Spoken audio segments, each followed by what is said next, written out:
Hey everybody, welcome to the IronTrap podcast. What's up, everybody?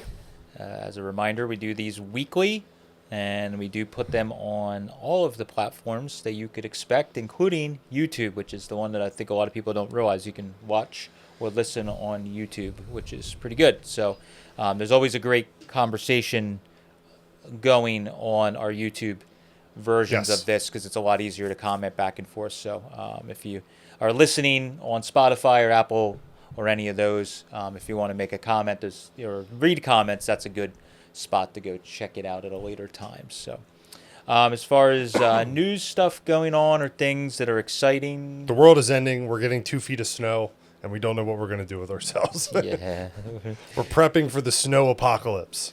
Yeah, that's been, we've here in our part of the world been fortunate the last 10 years. We haven't gotten a real northeastern wet winter where it's kind of cold or snowy all winter. So this year has been right from end of November. We did the Oklahoma trip in just the nick of time because it was short. I feel like shortly after that it got really cold. We came back and it was cold. Yeah, so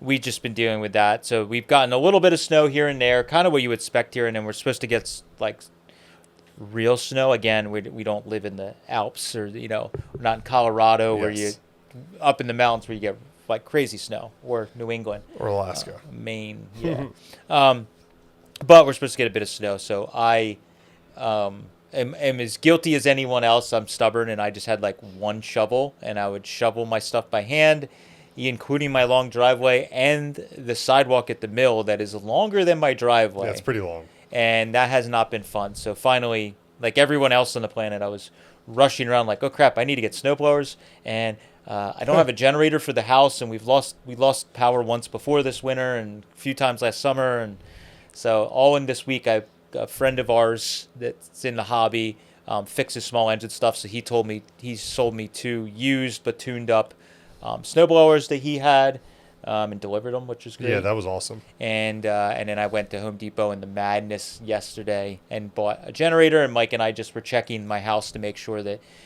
luckily my house, the people that owned it did a great job, and they had definitely they had done a lot of good stuff with the house, and there was a proper generator hookup, not just extension cords out the door.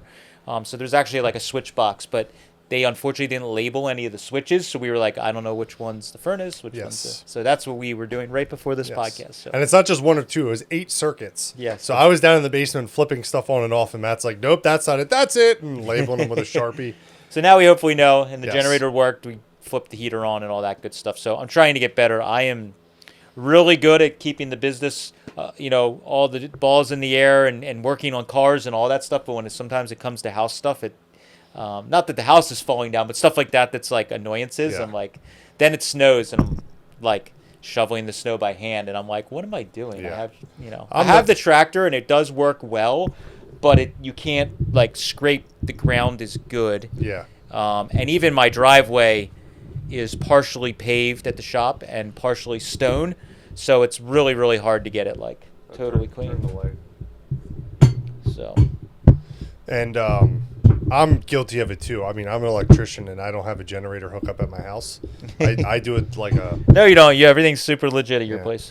I do it like a meth addict. I got extension cords running through my house, powering random various things. So one of these days I'll be a grown-up too and put an actual generator hookup in my house. One day. If you need help, let me know. I'll stand there and hold the flashlight because I don't know what else. You're doing a great job. But yeah, so that's kind of a regional thing that's going on with us. We had Allentown Swap Meet last weekend, which was cool. We actually probably, as far as number of items sold and the crowds, is probably the best year since we've been vending there. I think it's our 5th year. No, 4th year. Yeah, 2022 it was probably it was probably our best year as far as items sold and people there, and it snowed 2 days, which is we did pretty well for having pretty not good weather. Yeah, it was pretty surprising, and as always, it's good to talk to people and hear what everybody's working on. And we had for instance, a really cool thing. A guy walked up that my friend, if you guys have been watching the channel for a while, earlier in the channel, I had a friend, Carl, that lived down the street that was one of the old early Ford Scrounger guys that's been around he was around forever. And at the end of his life, he finally decided to start selling things, and I was selling for him. If you guys ever saw the videos where there was like 100 flatheads outside with tarps over them and stuff, a guy that bought one of those engines came and showed me on a run stand. He had gone through that engine and rebuilt it, and had it on a run stand running, and it was all hopped up, and it was super cool. Carl couldn't get to see it, but it made me feel good that some of Carl's stuff that we got out there in the world is getting used. Yep. There's still a lot actually sitting at his property, but the stuff we did get out there and sold, a lot of it's on cars and being used. So that was my feel good thing for the weekend for sure. It reminded me of my friend Carl. So, and one of his engines, actually, fun little note, one of his engine blocks that came out of his garage is the basis for my Ardent. And that's right. Right before he passed away, maybe a couple months before he passed away, or not long before he passed away, I actually got the Ardent heads. And right before he passed away, I was taking that. I came to him and said, "Hey, one of your good engines in the building. I want to build my Ardent, and I want to send a good one to Ron to do.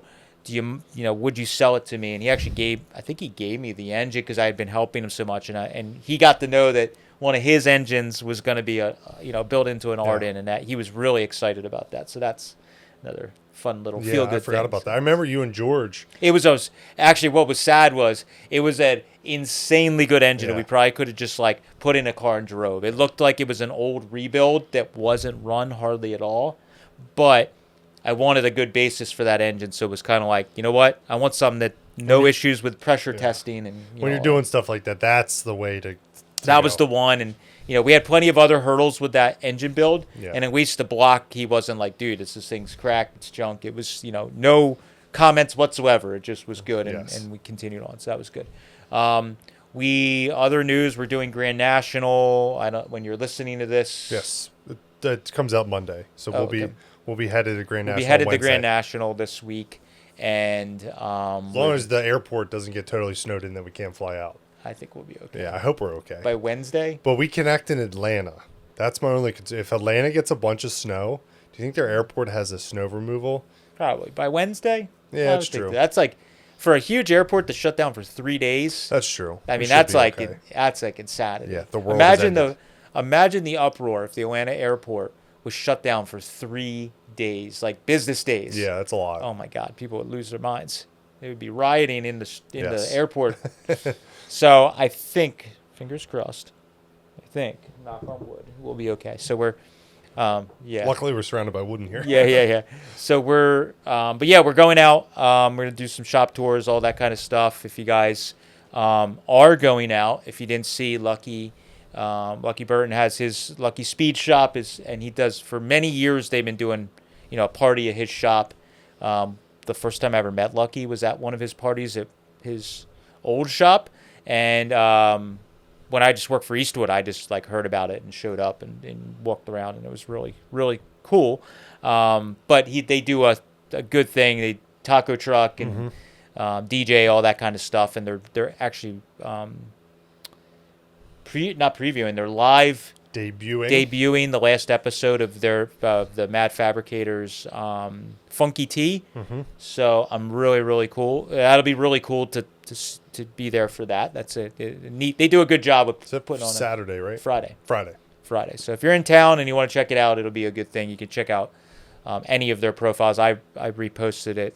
Also, Lucky tagged us and I reposted it. So it's a cool thing. It's just a low key, just hang out kind of vibe, which is what we're going for. Yes. So we'll be there hanging out. That'll be a lot of fun. I'm very, very excited to, especially since we're going to have potentially 2 feet of snow on the ground. It'd be nice to be going to California for a couple of days. It's supposed to be pretty cold overnight, most nights that week. So it'll be nice. There's sorry, also going to be Karen, I'm going to California. There's Kate's already a little sour about it. There'll be some cars. I think there's going to be a handful of cars that, like every year, that are historic cars or people have been building that are really cool, that will be exciting to see. I think the Beach Boys. Yeah, I saw they have that finished. That was at the Rock, but I think I heard that that's going to be a great national. I've believe never so. seen that in person yet, Yeah. so that'll be really, really cool. I'm slightly also wondering if the Golden Sahara is just going to make a debut there That would be cool. because it's been it's in a museum, but it hasn't been back to the West Coast in a little while. I don't know if anybody knows where it's at. Yeah, no one knows who bought it. Yeah, so so- it might be interesting to see that it just shows up with a well-known collection's name. Yeah, On it'll it. be cool. But as always, there's a handful of Yeah. things that are, you see on social media showing up. And that's like the fun part, to see these cars in person that either high-end shops are building or are historic cars that have been restored or whatever. So you never know what's going to show up there. And that's the real exciting Yeah, part of and the contenders for Amber are always exciting to see. Yeah, obnoxious. So that's some of the news. Yeah, I think that's anything I could think of that's worth talking about. Yeah, we don't really have anything. We have some stuff in the works, but nothing worth chatting about. We're planning some of our traveling. I think we're going to be doing a New England type trip in the spring, probably. We have a couple Once things. the snow melts. Yeah, once the snow melts. We have a couple of things because we have a lot of these estates we go multiple times. So there's one where we got the 38 out of that they still have some stuff there. So we've been meaning to go back. One of that gentleman's friends actually now watches the channel, and he hit us up and he's like, I got a bunch, some leftover stuff from putting cars together over the years. So he's like, I live right down the road. So like visiting him. And it's not like, these aren't like huge, extraordinary, like collections. It's more just like, hey, I got some stuff left over if you guys are in my neighborhood ever. They're So- good for filling the cracks in whatever box truck we bring back. Yeah. So, and then we're, working on a bunch of stuff throughout. So that'll be kind of cool just to visit. And, I'm still happy to buy, a pickup truck load of neat stuff and meet a cool person as I am to buy a 226-foot box truck. Way less work from Yeah, it is a lot less work. And then we're kind of half planning we still have stuff in Oklahoma. Yeah. So kind of half planning another trip to go Oklahoma and back east. But we need to work on making the most of our stops, whether it's podcasts or it's, picking adventures, whatever. So that's a couple we have going, always in the spring. It's already kind of starting. We get I feel like the end of winter, middle to end of winter, we start getting phone calls from people that are like thinking about, hey, I know of this stuff or whatever. This, because a lot of times, like with some of these families, they're like, sometimes the stuff's been lingering for years or a whole year, and they're like, over the winter, like, you know what, this spring we're going to get this taken care of and get the house put for sale or whatever the situation is. And so we all, never fails. We'll have a little lull in phone calls and emails, and then it's like January, February, the floodgates open, and then next thing we know, March, we don't know where to, our heads are spinning. There's dots all over the map where we have to collect where stuff we have at. to go and all of that. So, I do want to also say, keep an eye on the website. Luke has started to help me. We've been getting our stuff in a routine, trying to get everyone on the same page and schedule. Luke has started to photograph with me more often. So at night, he's going to be listing as well. So there will be hopefully more items being listed on the website than there already are. So keep an eye on the website. There's constantly, every day I try and list a handful to 25 items. So. And Mike's been, if you don't follow our social media, he on our Instagram and then occasionally on Facebook also, on our parts page, IronTrap Finds. Mike's been, it's kind of neat for me too, because like I'm not there every day at the mill digging through stuff. So Mike's been kind of posting a little selfie video update of like, hey, here's some of the neat, 5-10 things we found that we didn't know was in this stuff. And you're finding NOS stuff and all kinds of stuff. Just neat little things that we find. And that's the best way. If you can, if you see one of those videos or something like that, hit us up right away, and you might be able to snag it, because a lot of this stuff does, the really interesting stuff, it sometimes doesn't, a lot of times doesn't make it to the website, and if it does, it goes pretty quickly. So not that we're trying to do the sales pitch, but it's just a reality of. And those interesting things also get listed on our Instagram first. Yes. Before they go to the website. So Correct. even if you see it in one of those videos, I'll also list it on our IronTrap Finds for sale, usually that evening or, a day or two later. That's right. So that's kind of what's going on. Today, our topic is going to be kind of, again, this was spurred by going to swap meets and talking to people this past weekend. But mastering the kind of the title I had was just mastering a craft and starting your own business or side hustle in your hobby or interest. We were talking right before this podcast, but like it's kind of at a exciting, like sometimes as much as people complain about social media, it's kind of an exciting time with social media that feels like the old days where there's all kinds of startup, little small, very niche businesses that people are starting within their hobby. We're going to mainly focus today on hot rodding and automotive side of things, but this literally all this stuff can get applied to everything. Yeah, anything you can think of. So even, I thought of this because it's like, even though I'm in the automotive thing, you probably a lot of people with your significant other, like Kate's really this winter, she's gotten into knitting, and so she's been doing a lot of knitting and like looking into getting gear and all stuff. But she's following all these like creators that are on social media, and she'll like show me, and this person will go heavy into making animal shaped handbags that they knit. And the fucking girl, there we go, already 3 seconds in, I'm F-bomb. We're 16 minutes in. We 16 should be minutes, okay.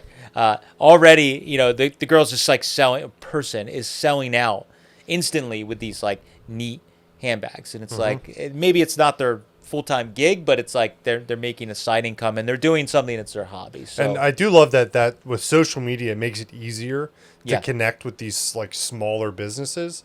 Yeah, Because it's like back in the old days, you kind of just had to know the person in your town or get or a magazine article. Magazine ad rather. To mail in and buy it. Now it's like you're just scrolling social media and someone randomly pops up. You're like, oh, that's cool. And then you start following them. I bought Karen a little ceramic elephant. Elephants are her favorite for Christmas. Some random dude I started following on Instagram that makes like ceramic coffee mugs and stuff. And it's just like, this is super total left wing from what I'm into. But I was like, he has a small business. It's super neat. He's obsessed with creating ceramic animals and coffee mugs. It's just like, this guy's kind of cool. I'd rather buy that from him than go to Walmart and buy a coffee mug or something like that. But it's like neat with the hot rodding. You're seeing more and more now that there's all these little, not even little, but like people that are starting these little startup business type things. Very niche as well. Yeah, and me being, I'm nerdy about old stuff and finding things, but I'm also kind of nerdy about business. I've always been a little bit. So to me, it's really fun to watch and keep be aware of these people, how they kind of come up. Some of the ones that you follow and how they started out or what they're doing. And some of these people do a really good job at it. They don't even realize it. Like, so for instance, one of the things that spurred this is we got to Noble Speed.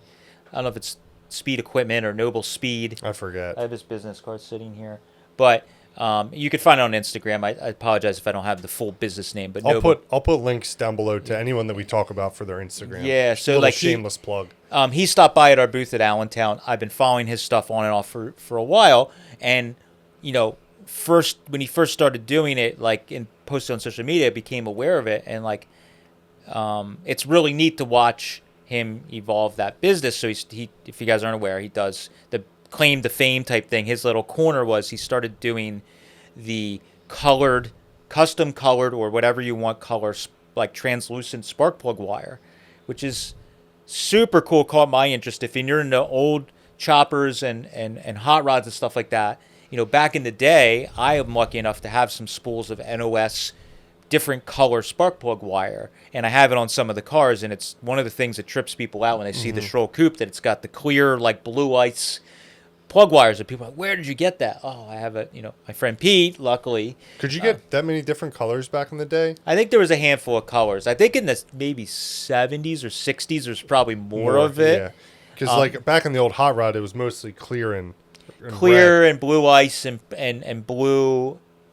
Red was the main one. Yeah, red. That's what you have the most of, right? Yeah, the like red. Spools of. But he's kind of gone down this rabbit hole of doing these custom-made plug wires that are kind of made to, like, he's almost like matching them to colors of people's cars, which is like super, super cool. But man, you want to talk about a custom touch to your car. But watching him starting to do that, and then he's making other little things that other relevant to the same interest, but other people don't make. So that's like really cool. And it's kind of like what we did, what I started doing with our business. And once we, started growing this is like I saw early on with our business.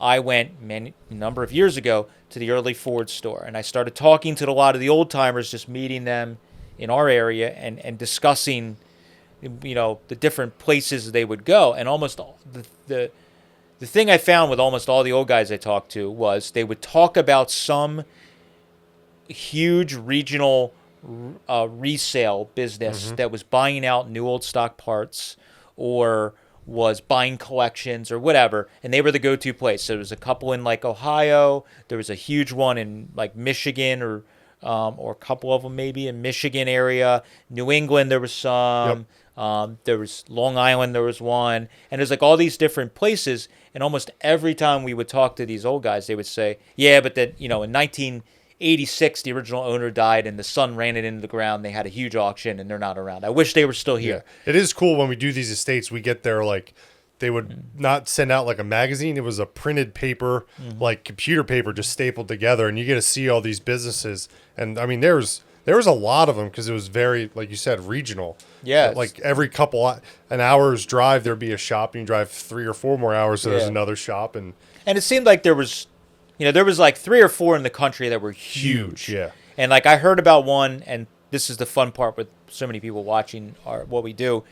Somebody can probably drop the name. There was one in Michigan or Chicago that I heard about. There was like a huge industrial building. It was like multiple floors of early Ford obsolete or one of the. I mix them all up. I think it's early Ford obsolete, I think. And it was like, from what people say, it was like absolutely crazy. And these places were going around, and even Carpenter was going and buying out, and they had their new old stock room. And it's like, so there's all these places. So what we started finding was, and I started thinking about, is all these people were going away, and we're buying.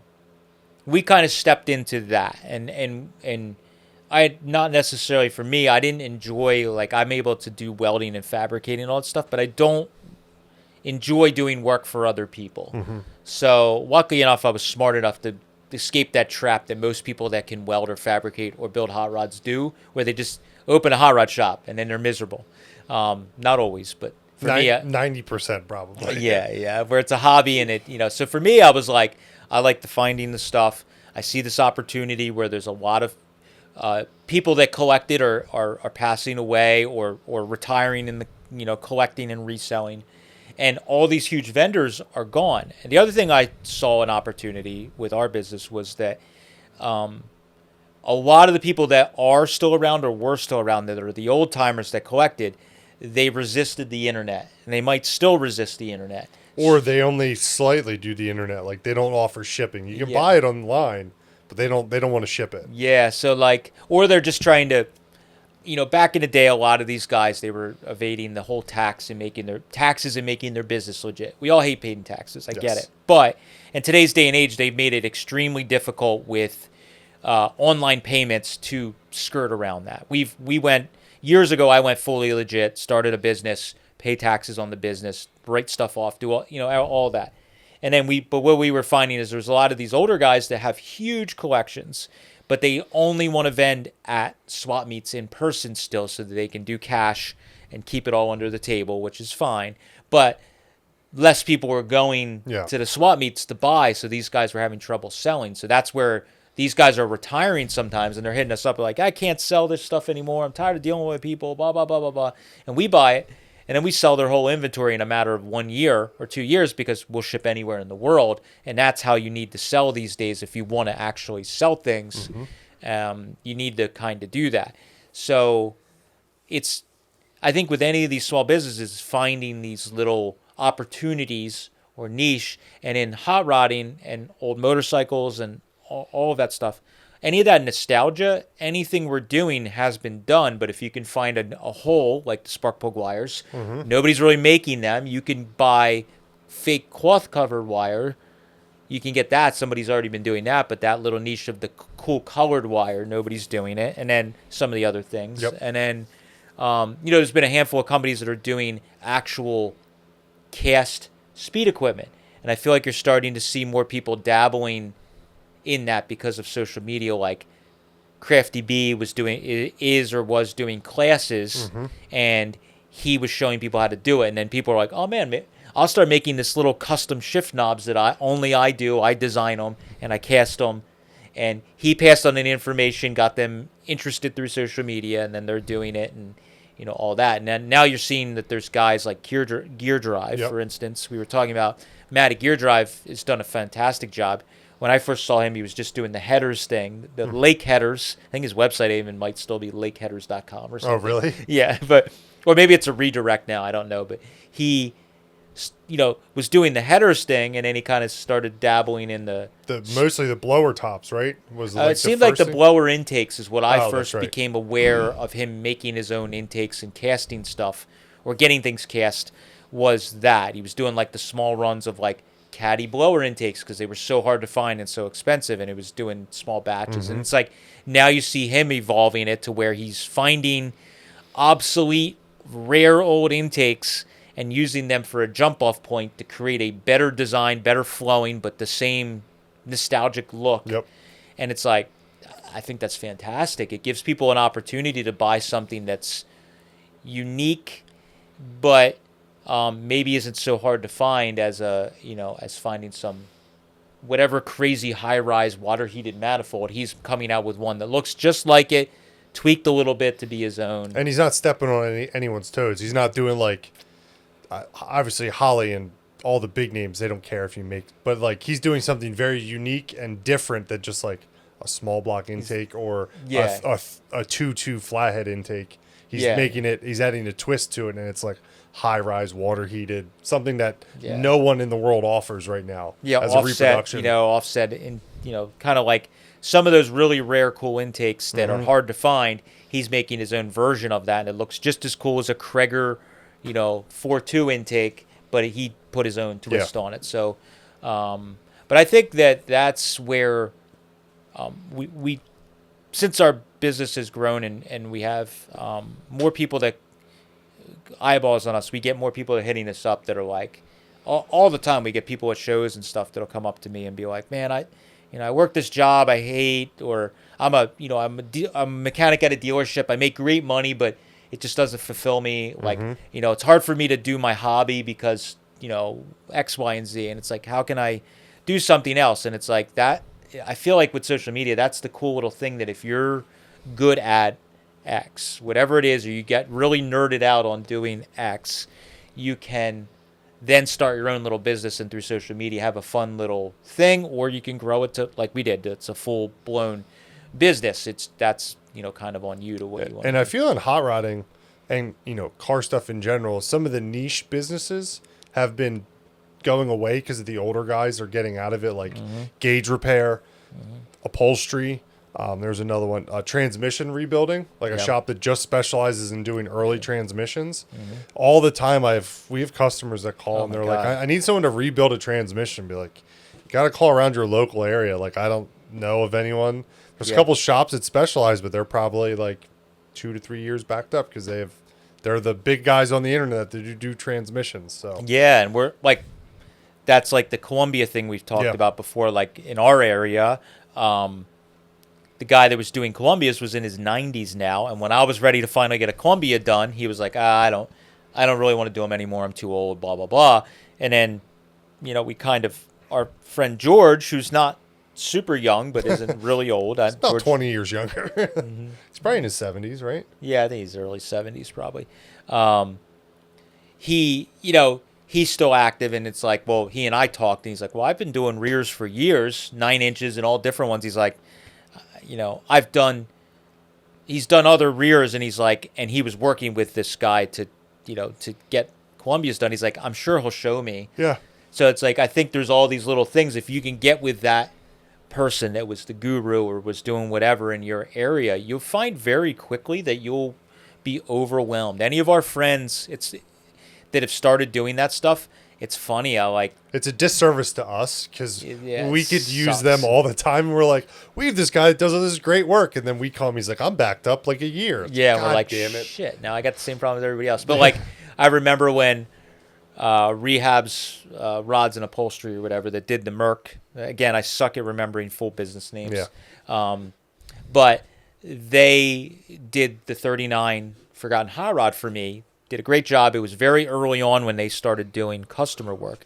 And I remember when I went in there, I said to them, I said, you're going to be, give it like a year or two, and you guys are going to be backed up as much as you want to be, and you're going to be able to pick and choose what work you want to do, because it's like, it's hard to find upholstery people that get it, aren't backed up, or what I was running into, I was going to the old guys, but they were having health problems. I mean, the 32 Roadster was the best example ever of that. My friend Jim, that was going to do it, had the car for a year and started having health problems, and I actually had to pull it out of there, and then he passed away like 6 months or 8 months later or whatever. And it's like, it wasn't that he was phenomenal at what he did, and when he was in better health, it would have been no problem to get the stuff done. But like, I'm going to the guy, but then they're so old that they're having trouble getting it done in a timely manner. So with them being younger, and they were actively trying to grow the business, like, you guys are going to be, our friend Jerry Laboranti does, he started doing it in his garage, and he's a school teacher, and he was just doing it for friends. He did one of his first customer jobs was the seat in the Pagoda City Coupe, and it's like the same thing. I'm like, dude, you're going to be like... And he learned from a local upholstery guy that was going to retire. Yeah, that's right. And that guy did some work for him, and he kind of learned, and it's like... And then now I think he's retired from teaching, and he's doing the upholstery full time, and he's like super picking. Like, he's doing 99% of what I see him posting is the real cool traditional kind of hot rod stuff, like the cars he's building. So like, that's the best scenario in the world, where you're doing the type of work on the type of cars that you like. So like, that's the dream. So I think there's a lot of opportunities for that, and you just gotta kind of pick find that thing that you... I mean, if you love doing radiators, every small town used to have... Holy crap, yeah. You could be... I mean, you just have to start a radiator shop in a fairly populated area that has old car stuff. You'd probably be so busy you wouldn't know what to do. Because we have people that buy core radiators from that they're like, who do you know that can recore? I'm like, we have a guy, but I'm not passing out his information. He's busy enough as it is. Yeah, that's the same. I mean, he's always kind of been busy, but that's a guy. And actually, that's a guy in our area that worked or learned from the guy.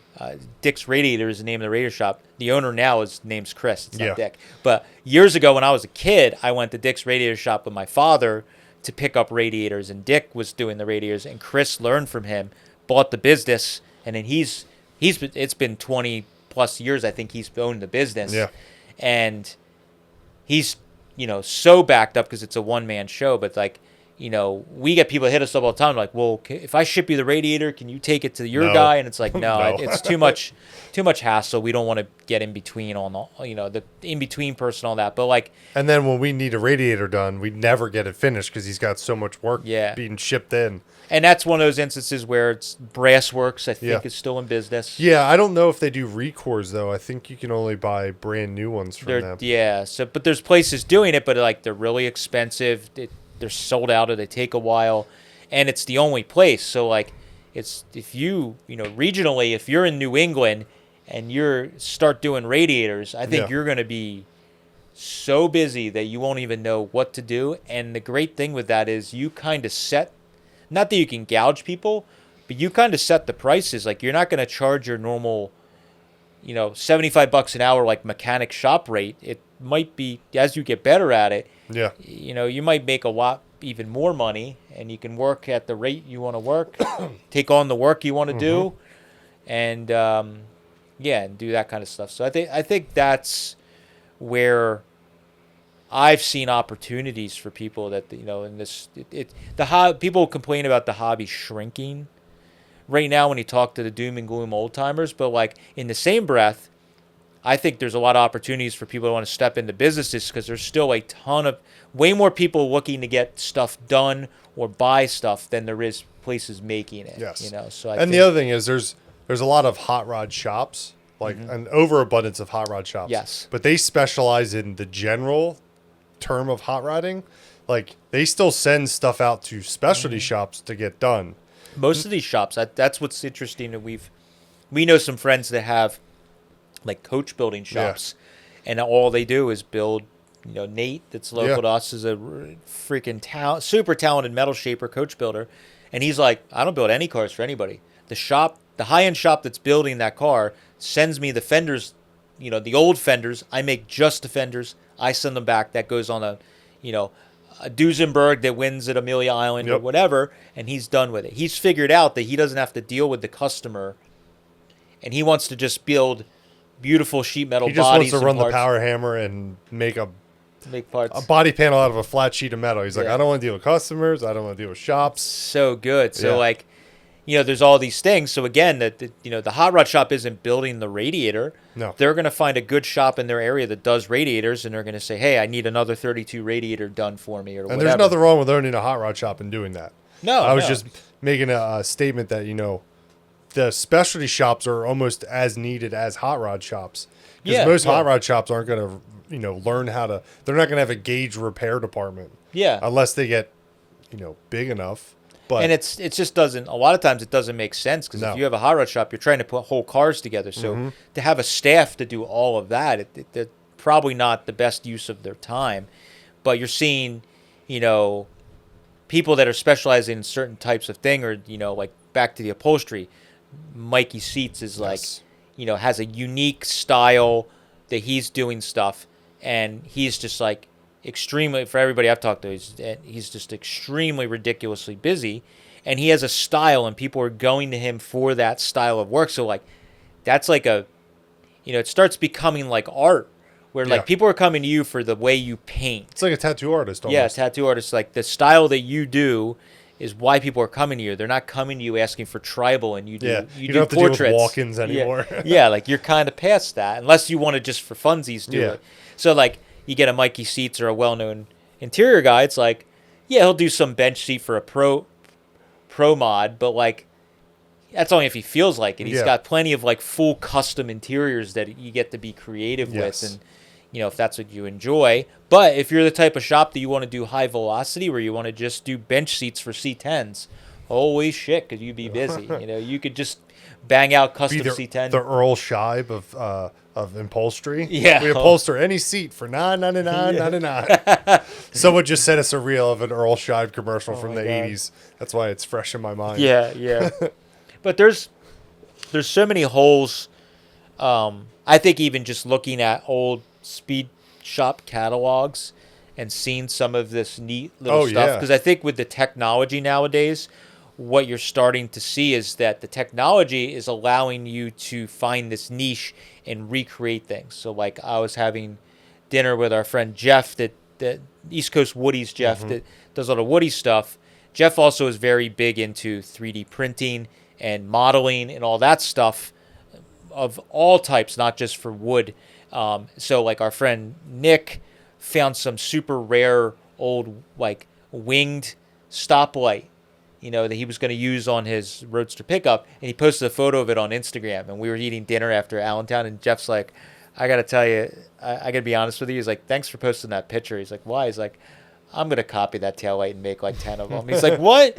And he's like, I used your photo off Actually, Nick was like, well, if you want to borrow it, you can draw it up. He's like, no, I don't need it. He's like, I took your photo off Instagram and just lightened the lighting, and he's like, and I modeled it in 3D thing, and he's like, I'm gonna print the lenses out of plastic, and I'm gonna make whatever. He's gonna make that taillight again that's extremely rare, and make a small quantity of it, and it's Jeff's a good example of learning a skill to fill a hole. So he does woody stuff, which is all wood, but a lot of woody stuff has specialty cast brackets. So he was like, there's no one making these. Let me take these rare parts to a foundry, have them make it. I'll clean them up, and now I fill a hole in the market that no one has ever offered these brackets before. Right. And he's like, I do it all the time. And that's part of when you become a collector, you end up with these items that are really rare. He's doing,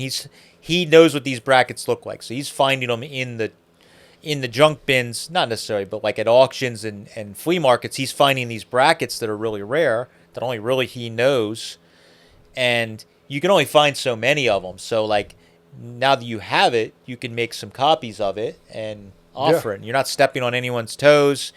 You know, there's not enough of a market for 10 people to be making them, but Yeah. he's found his little niche, and it works really well. I mean, that's why we were doing a little bit of the K.R. Wilson stuff.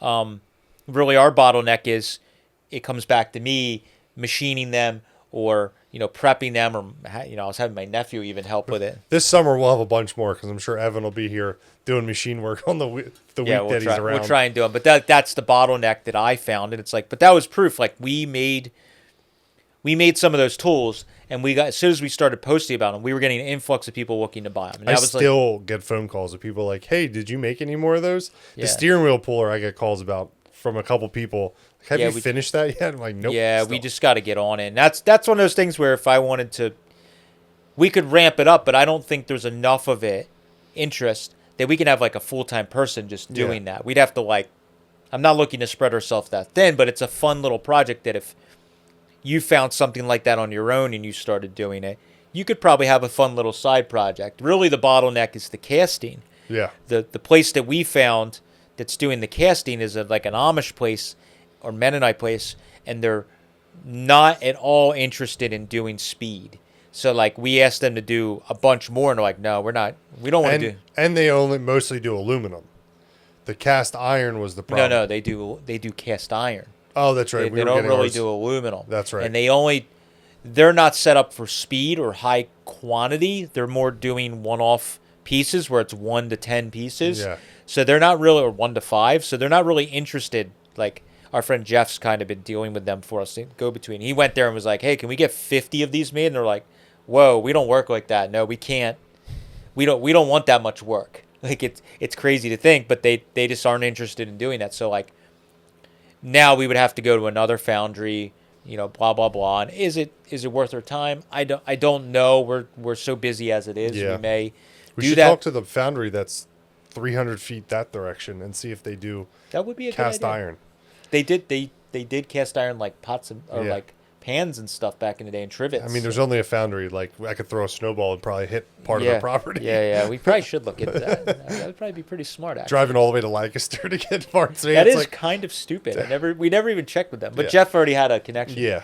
So, but like, there's a lot of that stuff that you see in magazines. Like, I think the best way if you're kind of interested in this is if there's something that you already collect or a part of the hobby that you really enjoy, you could probably find a version of that you can nerd out on and go that direction. So like, you know, like Wheelsmith is the company that does like the reversed wheels, and people, and like, that's a good example. They're a lot of times they're sold out all the time. It's hard to find them, you know, and I'm sure if you're a welder or you were interested in doing that kind of stuff, if you started doing like custom made reversed wheels for hot rods and old muscle cars, because like that's what's hard. Wheelsmith makes them, and like you can go right to Speedway and buy their reverse style wheels, but they're only doing like a certain The real popular stuff. the real popular stuff. And if you need a weird offset or something to like the Stroll car is a good example. It has old reversed steel wheels on, somebody did back in the day, and they're just a little, the offset isn't quite right, the back spacing, and it'll buzz the tire on the body because of the rear that's in it. It's like if there was a guy that was doing custom offset wheels that was easy to get in touch with, I could just go and have a set made. Yep. And yes, I could do them myself. It's not that hard to do it but it's just finding the time to do all these things. Yeah. So like there's stuff like that, and I'm sure there's people that do it. Somebody will probably comment and say, oh, X, Y, and Z. But like if you were focusing solely on that, the Divco 18-inch wheels. Oh my 18-inch high clearance wheels, like those wheels are insanely hard to find. There was a company for a short period of time that made aluminum ones. I have a set of them on Steadfast, right? No, Steadfast was doing the 18-inch 40 Ford style high clearance wheels. That's what I have on the two-door sedan. And I think he was having problems getting the hoops, or the company he was working with to get the hoops, they stopped doing them. I don't remember. Something happened where he's running a hot rod shop or whatever, and building chassis and stuff, and like it was probably cost prohibitive to get it done. But he was a good example. He was doing those wheels. He was doing small batches of them. He'd say, hey, I just got a batch of 20 of these pairs of these wheels in. if you want them, you got to, Now. send Pay a now. message right now. And I kept missing them. And then he stopped doing them. And I had to, luckily, I found my pair from secondhand new from somebody. But It's it's like like, Carlisle, wasn't it? no, the set that's on the Arden car, that's the Divco wheels. Oh, I that's found those right. at Carlisle. Those I found on Marketplace. That's Guy right. already had a set of Firestone 18-inch tires mounted on them. It was great. And, hey, there we go. Steve's trying to start a mystery engine, and he almost got the fire before the podcast. If you watched last week's Week in the Life of, there was a dead mouse between two of the valves. Just had a giant nest in there and then crawled between the valves and died. So he just got it to sort of fire. It has decent compression, so it may be a good engine. So that if you hear a racket, that's what's going on downstairs. And Steve's. if you're interested in an APA, send us a message. We It might have a good one. It might be. Send us an email. It might be tragic when we get downstairs and it's cracked. We don't know. So there's a lot of, that kind of stuff. We've seen, even like in New England, Millworks Yep, Old Yankee Speed. and Old Yankee Speed, and all of their buddies have little businesses that are doing, like Old Yankee. Matt's doing a great job. He's finding these little versions of speed companies. Like early on, he was doing like the Y block Hurst mounts, and they were really hard to find. Hurst stopped obviously they don't make them anymore, and he was selling those for a while, and then he started doing these different pieces, and then the AV8 thing was like that wasn't something that was made back in the day. He kind of saw a hole in the market and started making those, and we send people all the time to hit us up about that. I'm like, if you don't want to do the fabricating, you can buy his kit. Yes, it costs some money, but you can buy the kit. You can put it right into your Model A. We showed it on the Roadster pickup that, like, basically within a couple of weeks' work, we had that thing moving as a V8 flathead powered Model A Roadster pickup. So, like, that's a great example of that, and they're offering all these different. And what did he start with? What he offered a spring that used to be offered that no one else was doing, right? Yeah, and I think that's still a big part of their business. They do like reverse eye springs for different. I don't know if it was like 40 Ford reverse eye. Yeah, or something. I think we used it on the Forgotten Hot Rod. Yeah, so he was doing a lot of spring stuff that, like, Posey sells springs, Speedway sells springs made by Posey, or whatever the workaround is. But there was always these holes, and if you get one of those cars and you're looking for that spring, they're like, yeah, we don't make it. And they're not interested in making it because they don't do enough of them. So he's found these little holes, and then he's doing different versions of springs that maybe they don't offer. Yep. And, that's really, really, really great. And then all of a sudden, he is having trouble keeping up with the demand because he's solving a problem that people are looking for. Mm-hmm. And a lot of that stuff, like, those are new parts things that people are doing that he's finding holes that maybe that wasn't an old part that was made back in the day. It's just something that nowadays is hard to find. And, back in the day, you would just go to your old school spring shop and bring them your spring and say, Can you smell that? I smell exhaust fumes from that flathead. we might get smoked out. Yeah. We used to go to your spring shop and just say, hey, can you roll me a new spring or reverse the eyes on here's, this? or here's the dimensions of what I need. Yeah, and they would just make. I mean, I even remember that when I was younger, being able to go to the spring shop and get springs made, and that's just less and less of that nowadays. So I think that there's some of those opportunities. Dennis Lacey's another one from early V8 Garage in California. I think that's a multi-generational business. But I think his dad wasn't doing the conversions. Hey, It ran for 33 seconds there. yeah, and I think they were doing some of those kits. I think his dad was doing brake line kits, and then Dennis found a niche for making the hydraulic brake conversions for 32 to 38. And he's expanded that into other things. And it's very, small business. He doesn't have 10 guys working for him doing this whole production line. It's like, he's making the kits I think himself. it's just him making the kits, but he's so busy. When you ordered stuff, he's backed up. He's having an open house. We can go visit him. I saw that. I would like to visit. Yes. They're doing phenomenal work, chassis work, dropping steering arms and all that stuff. And it's just like beautiful works of art. And you're seeing him say, hey, I just did this drop spindles for so-and-so shop. And it's like, if he's doing the work for some well-known shop in California, then you know he's doing nice work. And those businesses are cool. Like he does a whole brake line kit. It helps get other people into the hobby. Yeah, like some people aren't skilled enough to bend an entire brake line kit for their car.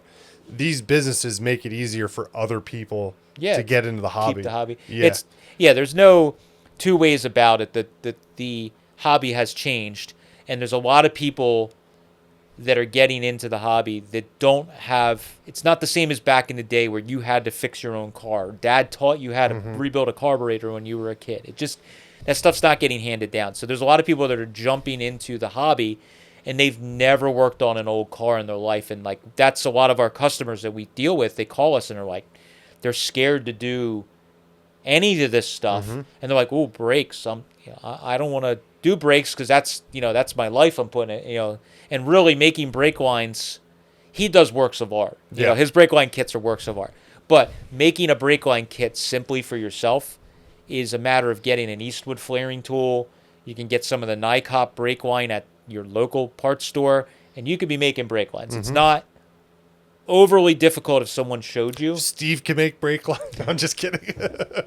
Hey, that's not nice. Sorry, Steve. I don't know if he listens to Steve the podcast. doesn't probably listen to the podcast. He probably can't. In a week from now, he's just going to be like, you're a dick. Just randomly. Like, what are you talking? I don't even remember that. What are you talking about? Yeah, I totally that's funny. forgot. But there's a lot of that stuff that you're seeing that, that's a great, I forgot about him. That's a great example. Yeah. You're seeing, why did I just forget his name?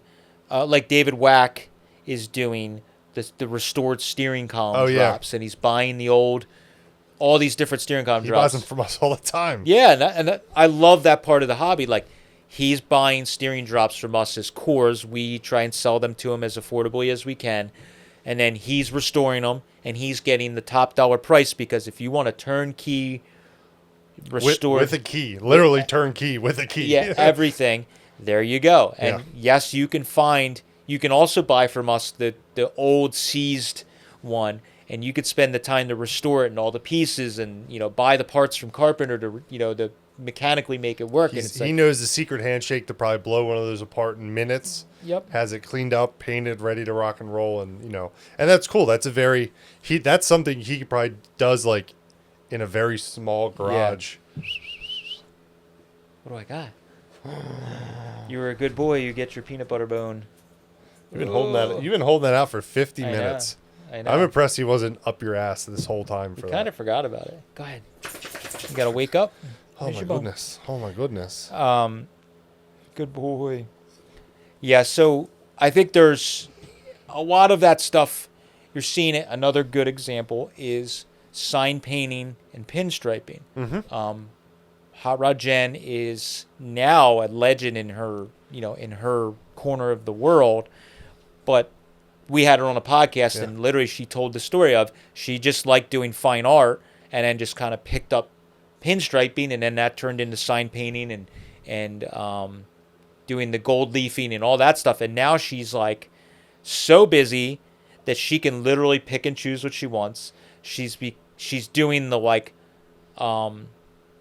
Christmas balls that like blows my mind how many she sells and how quickly. It is like in our part of the hobby, I think it is the closest thing to some of these other collectible things that people are doing that's like selling out in seconds. Like, she's got it down to where it usually crashes her website every does she do it on Black Friday?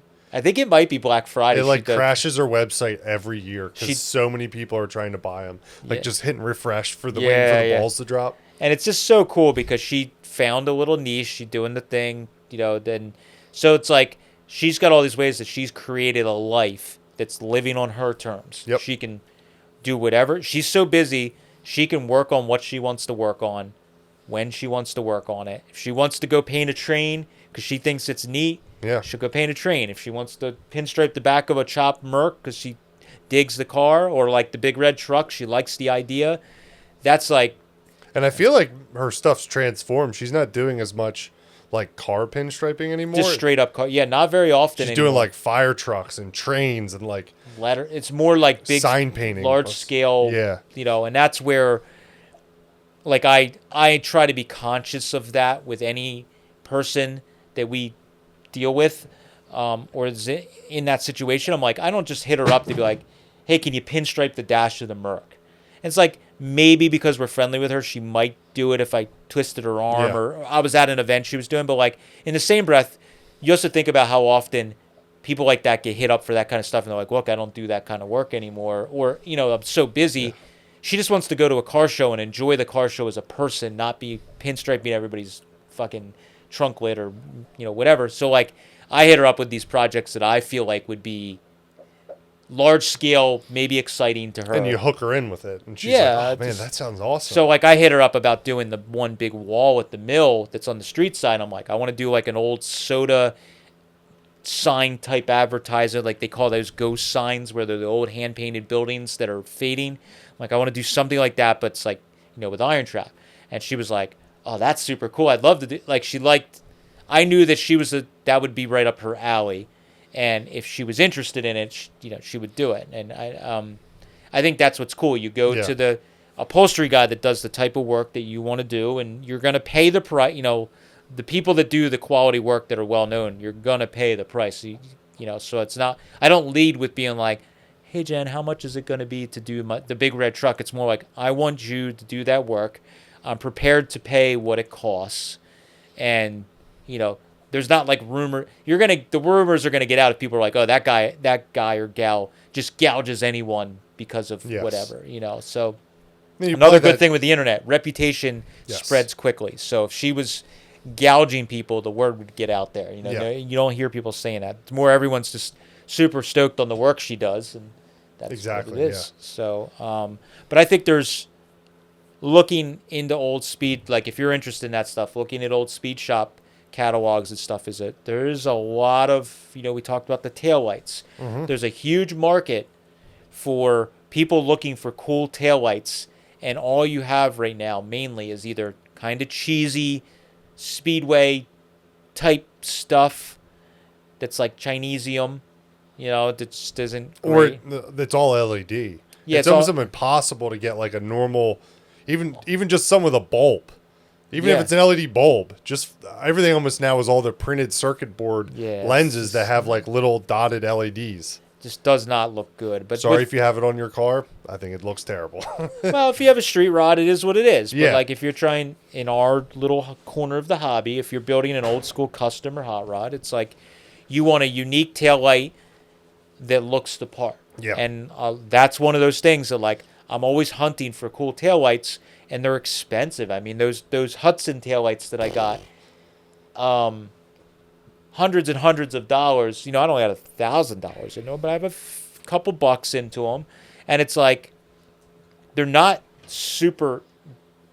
Like the lens is really cool, but the bucket itself isn't hard. So someone could easily metal spinning. That's another thing that's like a totally lost art. You can get a metal spinner that could spin up a bucket or something, and you can make custom taillights. And with 3D printing nowadays, or even like you saw there was one guy in the Ham doing it. I don't know if he does them anymore, but there was a guy doing the bumper overrider taillights where he was taking the overriders, cutting them out. He was pouring resin and making custom overriders. And really I would have loved to do something like that on the Merc, but it just wasn't something that was easy to get done in a timely fashion, so I did another version, which is fine for now. But and I want to mention the taillight stuff. There's a guy that's doing headlights. He's doing the guide lenses that go on the top of the headlight buckets. Oh yeah, okay. I forget. Nick and I, our friend Nick, we were talking about it at. So he's making glass lenses. I think they're plastic. Okay.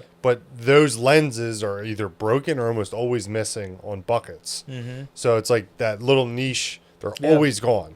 So he's making them. It gives people an option, and if you're that much of a nerd, you can find original glass ones. But if you want something to actually make your headlights work, there you go. So I think there's like the light stuff with the. What are you asking for? You want your bottle? Come here. This is a bottle from last week's podcast. Take it. Are you thirsty? No, he said no, the cap's off. He wants the water out of it. Well, that's all for today's podcast. Moon's thirsty. We have to go tend to the child. So yeah, I think there's a lot of these opportunities that's, whether it's in the trades like we've talked about, fabricating, different things like that, are like I have a buddy Rad that's a welder, and he went out on his own, and he's into German cars and stuff like that. But like he started making his own like coilover kits that are fit a little niche, and he started out just as a welder, and he went through the whole. A lot of people I feel like do that. They go through the whole series where you go into the industry, and you're doing production type work, and then you go into a shop, and you kind of realize that like it's not fulfilling, and then you go out on your own. But you have all these years of experience. Thank you, Moon. And you're getting people that are able to do that kind of stuff where maybe you worked in a paint shop your whole life. You're tired of doing collision work, and you want to start doing custom work. So you start doing your own, work out of your shop. So I feel like that type of industry, the painting, the upholstery, welding, any of that kind of stuff, there's like an almost unlimited, if you're skilled at it. Yeah. There's like, you could be busy forever because there's always. And that trade also spans everything. Yeah. Like upholstery, you don't have to just do automotive upholstery. You could do high-end furniture restoration. Yep. They're always looking for people to Oh my God, yeah. fix a cushion or that kind of stuff. Welding, you could welding everything. You could do small production work for factories or. Well, that's even like my buddy Rad. He was there for a minute. I don't know if he's doing it anymore, but he got hooked up with a German car friend of mine that got into like speedboats and was doing like the blown big block like crazy high end speedboats, and like he did some intercooler work or something for him. And then he told some of his buddies, and next thing you know, he's having like these giant speedboats are showing up, and guys are looking to have high-end work. And like he could have easily, if it was fulfilling, started marketing himself to that. And he's the speedboat blower guy, and he's doing all this crazy, boat work. And those guys got no problem with spending money. You're a bull in a china shop right now. He is. He's a monster. So I think there's all that stuff. Yeah, you can easily. You might go into it being like, I'm gonna make hot rod taillights, and next thing you know, you find like a market where the mid-century modern lenses for like house lamps. Yeah. Oh my God. Yeah. Yeah. There's all that kind of stuff that you'd like. Oh, okay. This is my niche, and what are you doing here? I hope the video shows Moon. Enough. Oh my God. If you're listening to this. About an hour in, watch the video. Moon turns into an animal. You had to give him that bone at the end. I know. I should have done it in the beginning. He would have took a nap. Now he wants coffee. He's thirsty. Coffee's not going to make you not thirsty. So I think if you're interested in doing some of that stuff, the best bet is to think about something that you enjoy doing, part of the hobby. Whether it's, for us, I liked finding this stuff and collecting it and buying and selling, and the discovery of the stuff was a part of it, and that's what we found. There's plenty of guys that do what we do also on a smaller scale, and that's still relevant. But trying to copy what someone else is doing isn't always the best thing. But if you have a version of that your own little twist, then you certainly can do it, and you can very easily be very busy if you want to.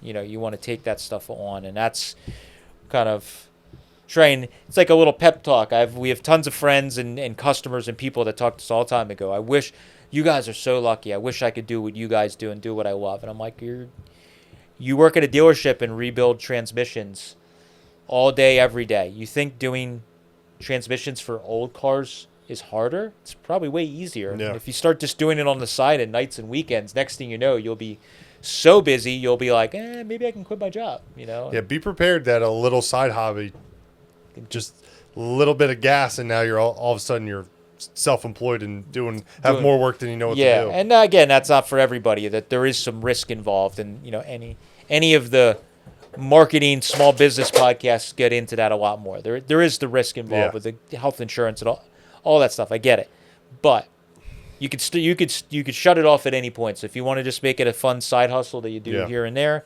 you can do that. And that's what we're imploring you to do. Because somebody make some cool taillights. I want to buy taillights. I want to see more of that kind of stuff. If you start a business based off of this conversation, let us know, and we're looking for other people to send our business to because everyone's so busy. Yeah, exactly. I would love to Hook do us up that. on a deal since we gave you the inspiration. Yeah, we'd love to try. I mean, I've done that with so many businesses of friends over the years. Like we said, with upholstery and different stuff that, like, I've been one of their first 10 customers or one of their, early on, because I like supporting friends' businesses. So I definitely,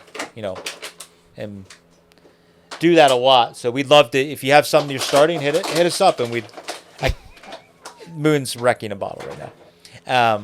Hit us up. Yeah. We'd love to. I can't say we're every single person with every doodad we're going to use and promote your business and help jumpstart it. But, like, if you have some, hit us up. We're easy going. I'm happy to buy it. Nystrom is another one. Nystrom is one that high-end machinist, CNC guy, I think in the aerospace world, and he's making parts doing modern technology, but he was making these really cool header flanges. And I was like, hey, you ever think about making Arden ones? And then through some prototyping, I think I sent him some dimensions and a photo of I think so, yeah. of a manifold or something. And then he sent me a 3D print. I tested it and said, yeah, it fits good. And all of a sudden he started casting them, and he sent me some, which I'm going to build headers out of. And he's doing flathead ones. And you see him all the time, like, hey, I'm making linkage pieces. I'm making this. I'm making that. And it's like, he's just good at the modeling and the 3D CNCing and all that stuff, and he's creating all these parts that are niche, very niche. Yeah, and he's casting stuff too and machining them. Right, you know, so he's doing a ton of stuff, and it's like, I think, like I said, I think he's in the aerospace world, so it's like the quality of the work he's doing is like super high end quality. So in his day to day life, so anything he's doing for these hot rod parts are going to be above and beyond anything we'd want. It's not just some dude in his garage, so that's really neat. So if you have anybody, that's kind of all we have for this one. If you have somebody that, is a small business or something that you're starting up, or you have a friend that does something well, drop a comment down below on what they do. I'd love to check it out. We'd love to hear about it. And maybe it'll also help promote another small business that is doing, something like we're talking about. Put their name and location. Yeah. Or if they have an Instagram or, whatever. We'd love to hear about it, and maybe we can cross-promote, and, maybe one of our viewers or listeners will see something and, can help co-promote. I think it's happened a lot with us promoting. Moon, come on. Get the fuck back. Come on. You are wrecking the shop. We're ending the podcast because Moon is wrecking everything. All right. Thanks, guys. Appreciate it. Thanks, everybody. We will catch you next time, and make sure you check out the upcoming podcast. We have some great interviews and stuff coming forward for the rest of the upcoming ones. That's our goal for this year, is more guests, interesting guests, because last year we didn't have very many. We have some lined up, so it should be cool. So thank you guys for listening. We'll catch you next time. See ya.